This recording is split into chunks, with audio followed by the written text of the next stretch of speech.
السلام علیکم ناظرین، میں فضا بہاری آپ کے ساتھ ہم خیال ناظرین، پاکستان میں قانون کی خلاف ورزی عام روٹین کی بات ہے۔ چھوٹا ہے یا بڑا، جس کے پاس بھی پیسہ ہے یا طاقت، وہ اس کا پورے طریقے سے اظہار کرتا ہے۔ ناجائز اور غیر قانونی مار دھاڑ کے واقعات کی ویڈیوز تو اکثر سامنے آتی رہتی ہیں، جس میں ہمیں کوئی نہ کوئی بااثر صاحب حیثیت ملوث پایا جاتا دکھائی دیتا ہے۔ لیکن کل سے سوشل میڈیا پر جو ایک ویڈیو وائرل ہوئی ہے، اس میں ہزارہ چیک پوسٹ موٹر وے پر ایک عورت دکھائی گئی ہے، جس میں وہ پولیس اہلکاروں کو بے عزت کرتے ہوئے اور ٹریفک کی رکاوٹیں اکھاڑتے اور اپنی گاڑی کو نکالتے دکھایا گیا ہے کہ ہزارہ موٹر وے پر پولیس اہلکاروں کی جانب سے روکے جانے پر خاتون نے اہلکاروں کو غلیظ گالیاں اور دھمکیاں دی۔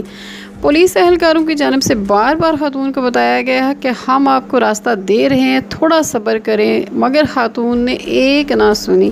پولیس اہلکاروں نے کہا کہ یہاں ناکہ صوبے دار کی کمان میں لگا ہے، تو خاتون نے گالیاں دیتے ہوئے کہا کہ صوبے دار کی کیا اوقات ہے میرے سامنے، میں خود کرنل کی بیوی ہوں۔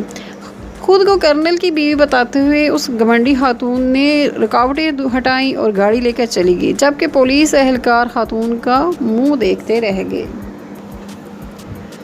حاضر سروس آرمی آفیسر کی بیگم کی ہزارہ موٹر وے چیک پوسٹ پر بدسلوکی کی ویڈیو وائرل ہونے سے رمضان المبارک کے اس مقدس مہینے کی بھی توہین ہوتی ہے۔ لوگ آرمی آفیسرز کی دل سے عزت کرتے ہیں، لوگ آرمی آفیسرز کو ان کو خود جگہ دیتے ہیں۔ راستے میں اپنے ان خاتون نے جو کچھ کیا، اس پر سخت نوٹس لینے کی ضرورت ہے۔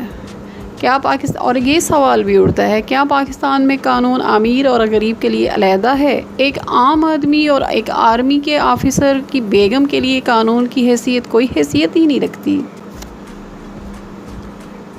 اور آرمی آفیسر کی بیگم کو سخت سے سخت سزا دی جائے، تاکہ پاکستان کے عام لوگوں میں یہ احساس پیدا ہو سکے کہ قانون سب کے لیے برابر اور یکساں ہے۔